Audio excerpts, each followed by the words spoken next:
네, 여기까지 문단배열인데 혹시 뭐 필요하신 거? 없으시면 개요 검토 및 수정 유형으로 가보도록 하겠습니다. 네, 그래서 여기서는 이제 보통 개요 검토는 보통 이제 적절하지 않은 걸 고르라고 하죠. 그래서 주제문을 주고 서론, 본론, 결론을 이렇게 냈을 때 요 각각에 대해서 어떻게 좀 보완하는 것이 좋을까에 대한 이야기인데 1번부터 좀 볼게요. 기억은 글의 유형과 내용을 고려해서 저출산 문제를 해결하기 위한 제도적 장치를 마련해야 한다로 바꾼다 라고 하는데 기억이 뭐냐면 주제문입니다. 이 문제가 약간 특이한 건 뭐냐면 오늘 제가 가지고 온 문제 중에는 없는데 이런 문제들 중에 보시면 굉장히 많은 문제가 발문에서 이미 주제를 던져줘요. 그러니까 이런 주제에 대해서 이제 글을 쓸 건데 개요를 작성을 할 건데 그거와 관련해서 개요를 어떻게 이제 수정하거나 보완하면 좋을까에 대해서 이제 물어보는 문제들이 되게 많거든요. 그러면 이제 그렇게 나오면 보통 이제 주제를 우리가 이미 알고 있고 그거는 이제 고정인 상태니까 그 주제나 주제문에 맞게 우리가 이제 개요를 검토하거나 수정을 해야 되는 거거든요. 근데 여기서는 지금 주제문 자체를 바꾸라고 하니까 이게 약간 생소하게 느껴질 수도 있는데 다만 지금 이제 이 지문 그러니까 개요가 어떻게 흘러가고 있는지 출산율이 감소하고 있고 그거를 이제 왜 그렇게 그런 출산율 감소의 원인이 무엇이냐 그러면 이제 해결하려면 어떻게 되느냐라고 하는 이제 그 흐름으로 가는 글이다라고 하는 점을 감안하면 저출산율이라는 부작용이라고만 하기에는 주제문이 너무 이제 지엽적이죠. 네, 그러니까 이제 주제문 자체를 좀 바꾸는 게 낫지 않느냐라고 하는 차원으로 지금 이제 1번이 제시가 된 거예요. 그래서 이제 맞다라고 보시면 되겠고, 그 다음에 같이 볼 만한 건 4번인데 리을은 2-3-가의 내용을 고려해서 임신 및 출산과 관련된 경제적 부담 증가로 수정한다.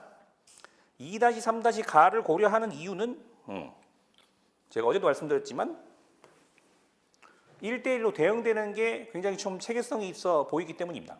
출산을 기피하게 된 원인으로 경기 침체로 인한 세금 부담의 증가라고 하는 게 뭐 얼추 원인이다라고 할 수도 있겠지만 근데 이제 그거랑 이 3-가랑 1대1로 대응을 해야 되는 부분이기 때문에 단순히 세금 부담이 증가한다라고 해서 임신 및 출산 비용이 증가한다. 이렇게 보기는 좀 이제 약간 연결고리가 부족하니까.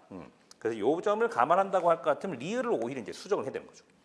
그래서 경제적 부담이 이제 증가한다라고 하면 말이 맞기 때문에 그래서 이제 1번, 4번 다 맞고 답이 5번이죠.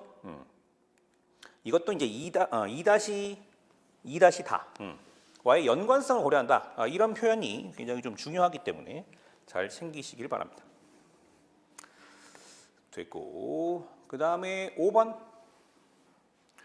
여기서는 뒤에 그 독해 파트에서도 할 얘기지만 보기를 활용해서 개요를 보다 자세히 하려고 한다 라고 하면 보기에 당연히 초점이 있어야 돼요.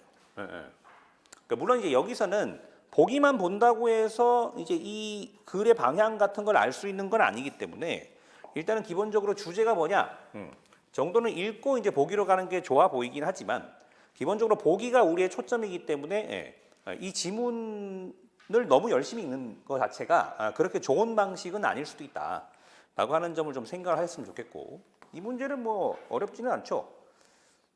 지금 이제 보기에서는 첫 번째 동그라미에서는 절차가 복잡하다.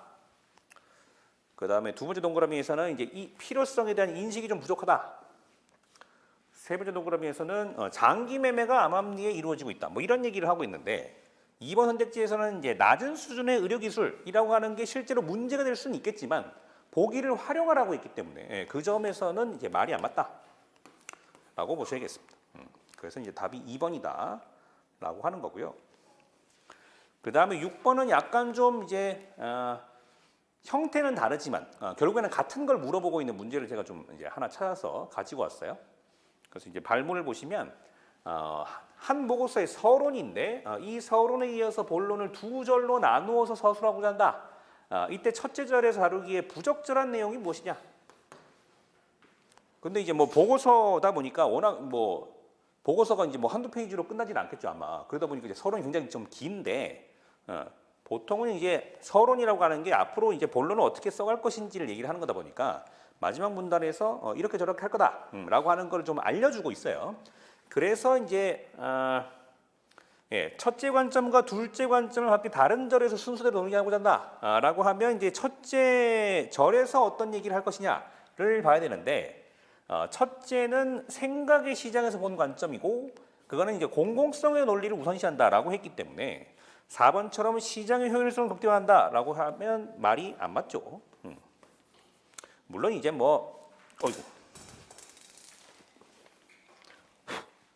죄송해요. 물론 이제 글을 이제 막 열심히 읽지 않으면 수탁 이론 이런 표현을 찾아내기가 쉬운 건 아닙니다. 저도 좀 한참 쳐다보고서야 알았거든요. 수탁 이론이 어디 있는지. 근데 이제 그런 거를 이제 디테일하게 따지기보다는 전체적인 방향 자체가 어떻게 되는지를 먼저 보신다고 할 것 같으면 4번이 좀 이제 눈에 띄긴 하기 때문에 그런 차원으로 답을 내실 수 있지 않을까 라는 생각으로 좀 준비를 해봤습니다. 네, 여기까지가 개요 관련된 유형 이야기인데 넘어가도 되겠습니까? 네.